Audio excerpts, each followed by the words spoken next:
the bell icon. Never miss an update.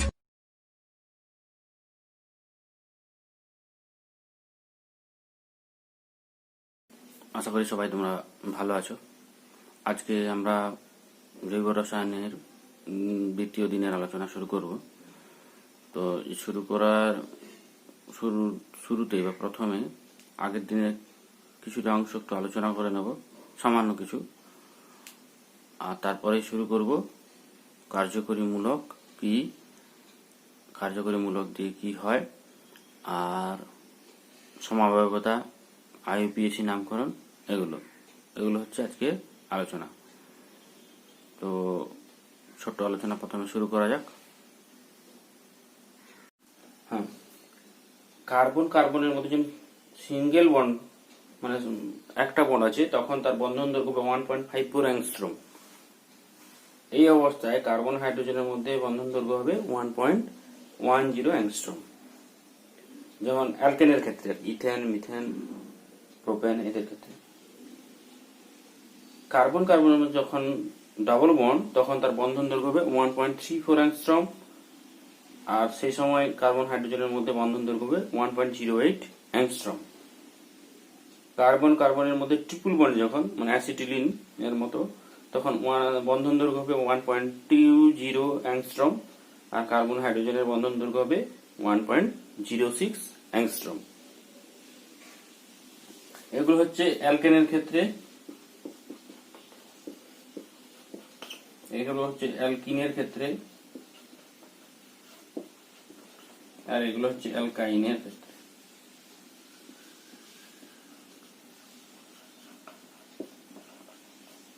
ঠিক আছে? তো এখন আমরা শুরু করব কার্যকরীমূলক কাকে বলে। কার্যকরীমূলক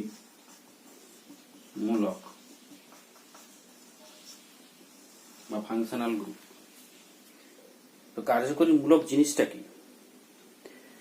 তো আমরা প্রথমে একটা জিনিস জেনে নিই, যে আমাদের যেরকম টাইটেল দেখে কোন বংশের ছেলে বা মেয়ে বুঝতে পারি, তেমনি কার্যকরীমূলকের ক্ষেত্রে যে কার্যকরীমূলক থাকবে তাকে দেখে বোঝা যাবে সেই যৌগটা কেমন ধরনের বা সে কি ধরনের আচরণ করবে।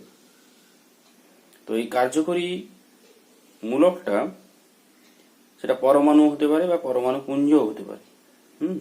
তাহলে কার্যকরী মূলকের সংজ্ঞা কি হবে? যে পরমাণু বা পরমাণু পুঞ্জ জৈব যৌগের ভৌত রাসায়নিক ধর্ম নির্ধারণ করে, সেই তাদেরকেই বলা হচ্ছে কার্যকরী মূলক। এবার বিভিন্ন ধরনের কার্যকরী মূলক আছে, পরে আমরা সেটা ছকের সাহায্যে আমরা দেখিয়ে দেবো।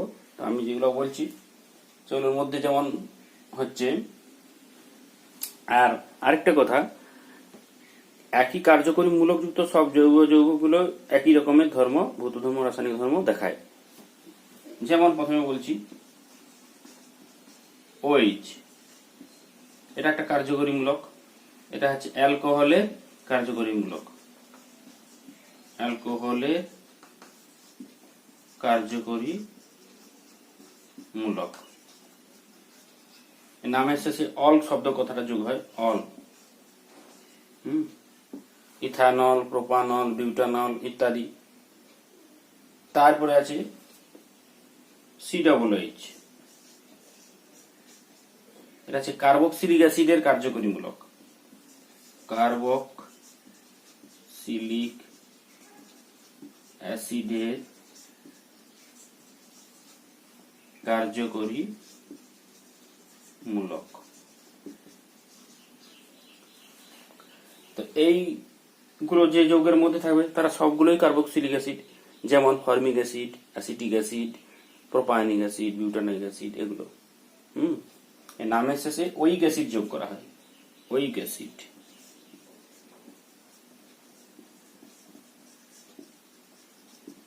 তারপরে আছে CHO, এটা হচ্ছে অ্যালডিহাইডের কার্যকরী মূলক।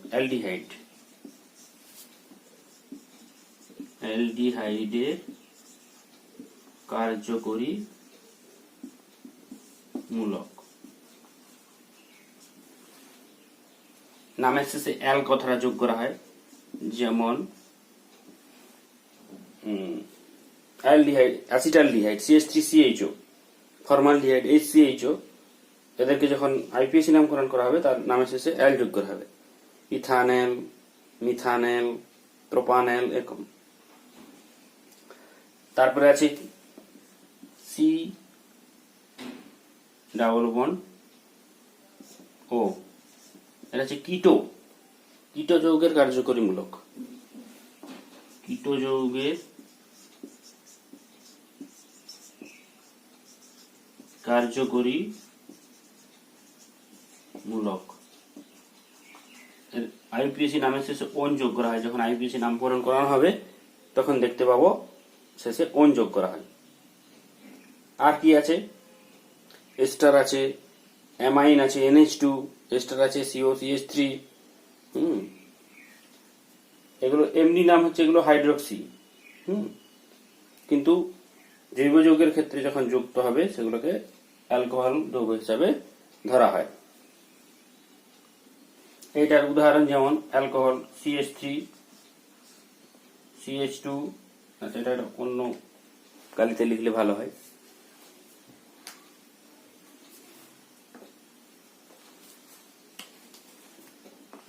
CH3, CH2OH, এটার ক্ষেত্রে CH3, COOH, এটার ক্ষেত্রে CH3, CHO, এটার ক্ষেত্রে CH3, CO, CH3। ছকটা পরে দেখিয়ে দেবো ছবিটা।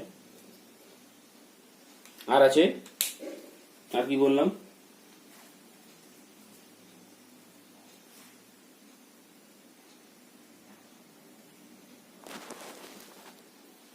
আর আছে অ্যামিন গ্রুপ, NH2, অ্যামিনো গ্রুপের, অ্যামিনো যৌগের কার্যকরী মূলক।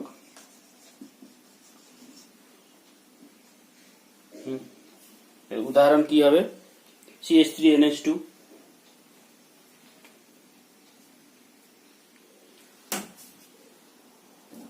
CH3NH2, এর নামের শেষে অ্যামিনো শব্দটা যোগ করা হয়। আইপিএসি যখন নামকরণ করা হবে অ্যামিনো কথাটা যোগ করা হয়। তারপরে আছে ইথার ও, এটা হচ্ছে ইথার যৌগের কার্যকরী মূলক।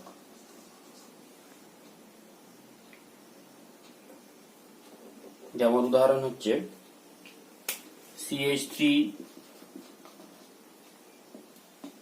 ও CH3, ডাইমিথাইল ইথার। এটা হচ্ছে মিথাইল অ্যামিন, এটা মিথাইল অ্যামিন, এটা ডাইমিথাইল ইথার। তো এর উচ্চারণ কি হবে? এর উচ্চারণ হবে অ্যালকক্সি, অ্যালকক্সি। ঠিক আছে?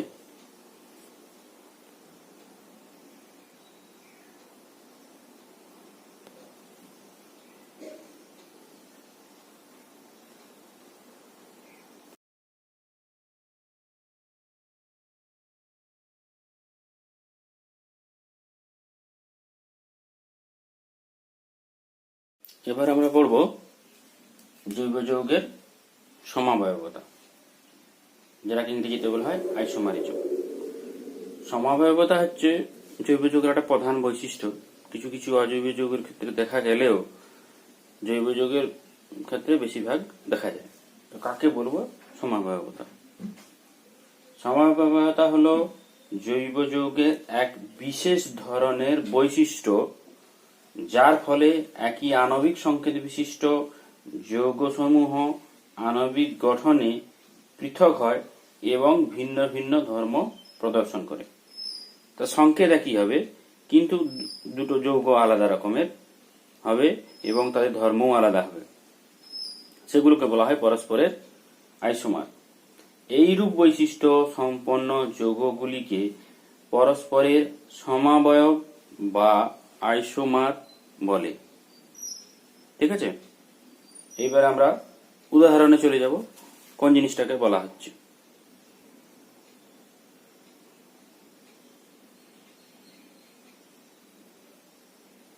প্রথমে একটা ছোট উদাহরণ দিই, C2H6O। ঠিক আছে, এখান থেকে দুই রকমের যৌগ পাওয়া যাচ্ছে। একটা হচ্ছে CH3CH2OH, আর একটা হচ্ছে CH3OCH3। এখানে দেখো একটা কার্বন, দুটো কার্বন, এখানে দুটো কার্বন, হাইড্রোজেন 3 2 5 6 ছটা হাইড্রোজেন, এটা 8টা অক্সিজেন। তাহলে C2H6O এটা হচ্ছে তাদের সাধারণ সংকেত। এই ক্ষেত্রেও দুটো কার্বন, 3 3 6টা হাইড্রোজেন, 1টা অক্সিজেন। এটা হচ্ছে দুটো যৌগ গেল। এর নাম হচ্ছে ইথানল বা ইথাইল অ্যালকোহল। Ethyl alcohol. আর এটা হচ্ছে অ্যাসিটোন।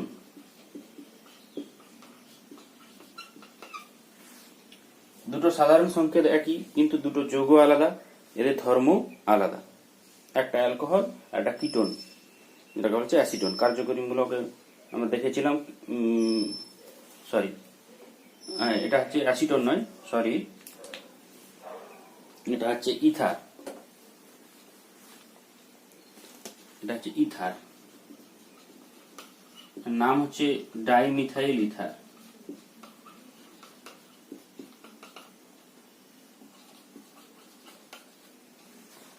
একটা হচ্ছে ইথাইল অ্যালকোহল, একটা ডাইমিথাইল ইথার। দুটো যৌগ আলাদা, দুটো ধর্ম আলাদা, কিন্তু তাদের সাধারণ সংকেত একই। এদের এই দুটোকে বলা হয় পরস্পরের আইসোমার, আর এই পুরো ঘটনাটাকে বলা হয় সমাবয়বতা। এই সমাবয়বতা দু প্রকার, একটা হচ্ছে গঠনগত সমাবয়বতা, আরেকটা হচ্ছে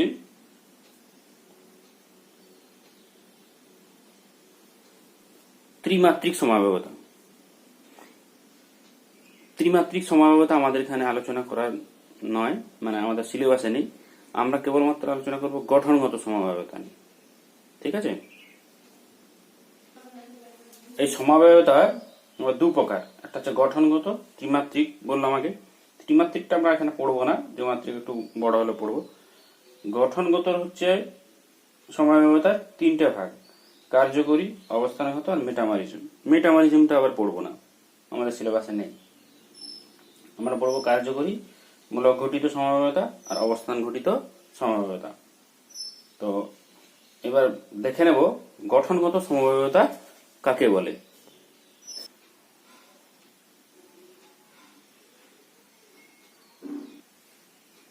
গঠনগত সমাবয়বতা হচ্ছে একই আণবিক সংকেত বিশিষ্ট কিন্তু অণুর মধ্যে পরমাণু বা মূলকগুলির পারস্পরিক সংযোজনের জন্য পার্থক্যের জন্য পৃথক গঠনমূলক সংকেত এবং ভৌত ও রাসায়নিক ধর্মযুক্ত জৈব যৌগগুলিকে পরস্পরের গঠনগত সমবায় বলা হয়, এবং এই ঘটনাকে গঠনগত সমাবয়বতা বলা হয় বা বলে। ঠিক আছে, তাহলে গঠনগত সমাবয়বতা কাকে বলে আমরা জানলাম। এরপরে যেহেতু গঠনগত সমাবয়বতার দুটো ভাগ, কার্যকরী, মূলক ঘটিত ও অবস্থান ঘটিত, তো কার্যকরী মূলকের পার্থক্যের জন্য যে ধরনের সমবায়তা সৃষ্টি হয় তাকে কার্যকরী মূলক ঘটিত সমবায়তা বলে। আর অবস্থান ঘটিত সমবায়তা কোনগুলো না, এই একই গঠন কাঠামো বিশিষ্ট কার্বন শৃঙ্খল যুক্ত যৌগসমূহে একই প্রতিস্থাপক বা কার্যকরী মূলকগুলোর অবস্থানের আলাদা আলাদার জন্য বা ভিন্নতার জন্য যে সমবায়তা সৃষ্টি হয় তাকে অবস্থান ঘটিত সমবায়তা বলে। দুটোই আমরা উদাহরণ দিয়ে দেখিয়ে দিচ্ছি। প্রথম হচ্ছে অবস্থান ঘটিত সমবায়বতা। অবস্থান ঘটিত সমাবয়বতা। তো C3H7 COH এই সাধারণ সংকেত বিশিষ্ট, যেটাকে বলা হয় এন প্রোপাইল অ্যালকোহল,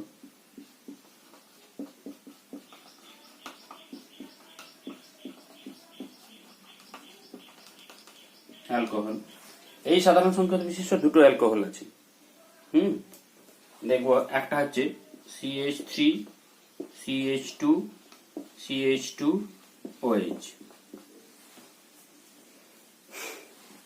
তিনটে কার্বন 1 2 3, হাইড্রোজেন হচ্ছে 3 2 5 2 7 আর OH। এর নাম হচ্ছে প্রোপানল।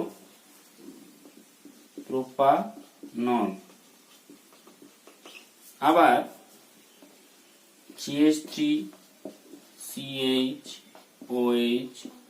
CH3, এটার নাম হচ্ছে আইসোপ্রোপানল।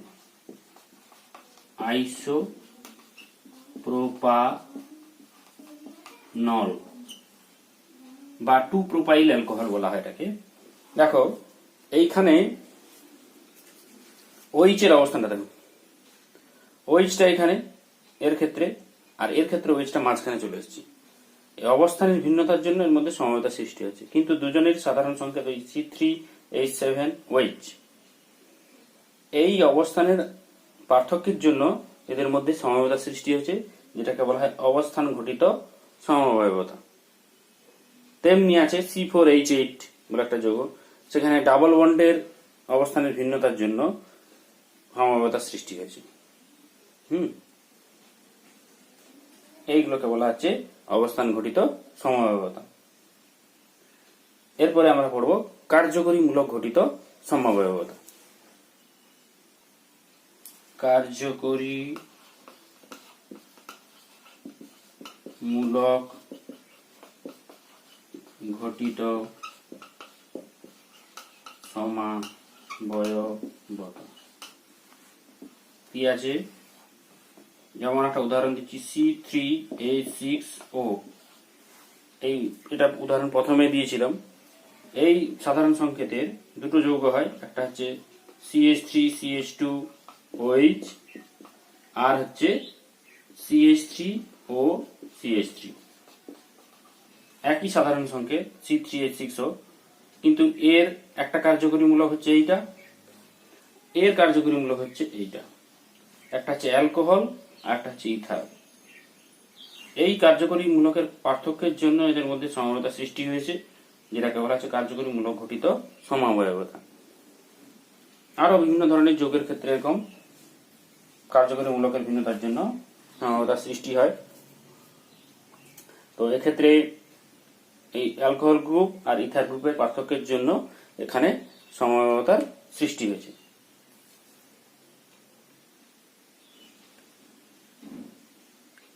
সমবায়বগুলি ধর্মের পার্থক্য হয়।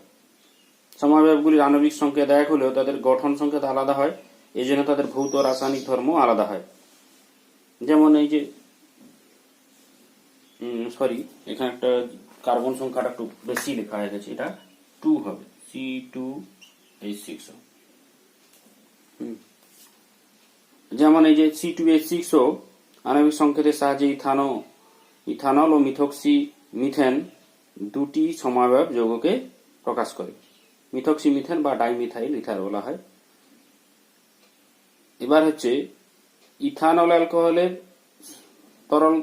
তরল শ্রেণীর যৌগ, স্ফুটনাঙ্ক 78 ডিগ্রি সেন্টিগ্রেড। আর মিথক্সি মিথেন ইথার শ্রেণীর যৌগ, এটি গ্যাসীয় পদার্থ এবং তরল অবস্থায় স্ফুটনাঙ্ক -24 ডিগ্রি সেন্টিগ্রেড।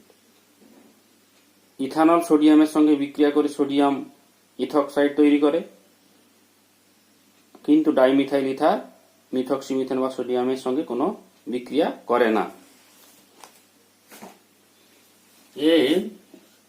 সোডিয়ামের সঙ্গে বিক্রিয়া করে কি তৈরি করে? C2H5ONa, সোডিয়াম ইথক্সাইড, কিন্তু সোডিয়ামের সঙ্গে কোনো বিক্রিয়া করে না।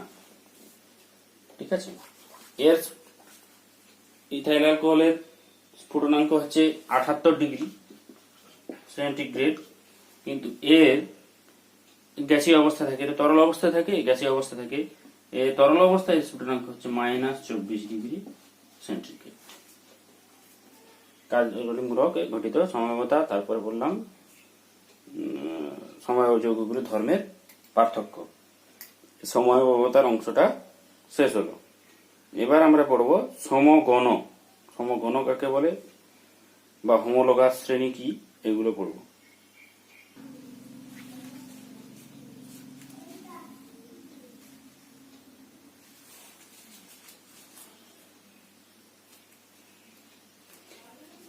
সমগণীয় বা সমগোত্রীয় শ্রেণী একই ধরনের মৌলের সমন্বয়ে গঠিত এবং একই সাধারণ সংকেত বিশিষ্ট অভিন্ন কার্যকরী গ্রুপযুক্ত জৈব যৌগ সমূহ, যাদের ক্রমবর্ধমান আণবিক ভরের ভিত্তিতে সাজালে পরপর অবস্থিত যে কোনো দুটি সদস্যের মানে যৌগের আর কি মধ্যে CH2 পরমাণু পুঞ্জের পার্থক্য থাকে এবং যাদের রাসায়নিক ধর্মের সাদৃশ্য দেখা যায়, তারা যে সারি গঠন করে তাকে সমগণীয় শ্রেণী বলে।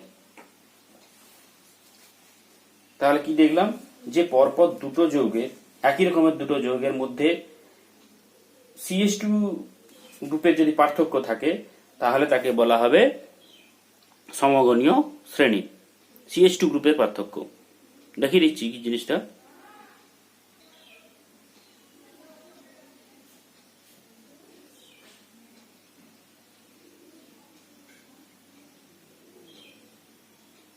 এখানে দেখো আমি দুটো শ্রেণীর ছক করেছি, একটা হচ্ছে অ্যালকেন আর একটা হচ্ছে অ্যালকোহল। অ্যালকেনের সাধারণ সংকেত হচ্ছে CnH2n+2। এখানে n মানে হচ্ছে 1 2 3, যে কোনো সংখ্যা, এখানে n মানে 1 2 3। অ্যালকোহলের সাধারণ সংকেত হচ্ছে CnH2n+1 OH। ঠিক আছে, তো অ্যালকেনের ক্ষেত্রে আমরা কি লিখবো, ধরো প্রথমে আছে মিথেন, তারপরে আছে ইথেন, তারপরে আছে প্রোপেন, তারপরে আছে বিউটেন,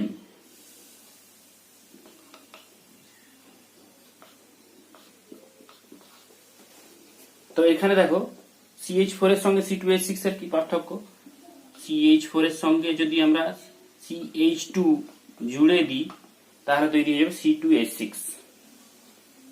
ঠিক আছে, তারপরে আবার C2H4 এর সঙ্গে C2H6 এর সঙ্গে যদি আমরা CH2 জুড়ে দিই তাহলে তৈরি হয়ে যাবে C3H8। আবার C3H8 এর সঙ্গে যদি CH2 জুড়ে দিই তাহলে তৈরি হবে C4H10। তাহলে প্রত্যেকের ক্ষেত্রে CH2 টা কমন, তারপর কার্বন সংখ্যা বেড়ে যাচ্ছে। তাহলে CH2 এর পার্থক্যের জন্য তাহলে এখানে কটা CH2 লাগছে, এইটার ক্ষেত্রে CH2 কটা লাগছে, এটাকে যদি আমরা ভেঙে লিখি, এখানে তো একটা CH2 লাগছে, এটাকে যদি আমরা ভেঙে লিখি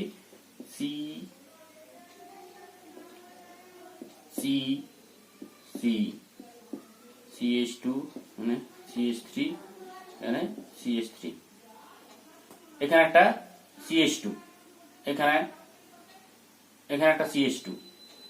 এইবার এটাকে লিখলো CH3 CH2 CH2 CH3, এখানে দুটো CH2 পার্থক্যের জন্য। তো এইভাবে প্রত্যেকের সঙ্গে CH2 পার্থক্য, কার্বন সংখ্যা বেড়ে যাচ্ছে আর CH2 পার্থক্য হচ্ছে, এটাকে বলা হবে পরস্পরে মানে অ্যালকেনের সমগণ। আবার অ্যালকোহলের ক্ষেত্রে প্রথমে হবে মিথানল, তারপরে হবে ইথানল, তারপরে হবে প্রোপানল,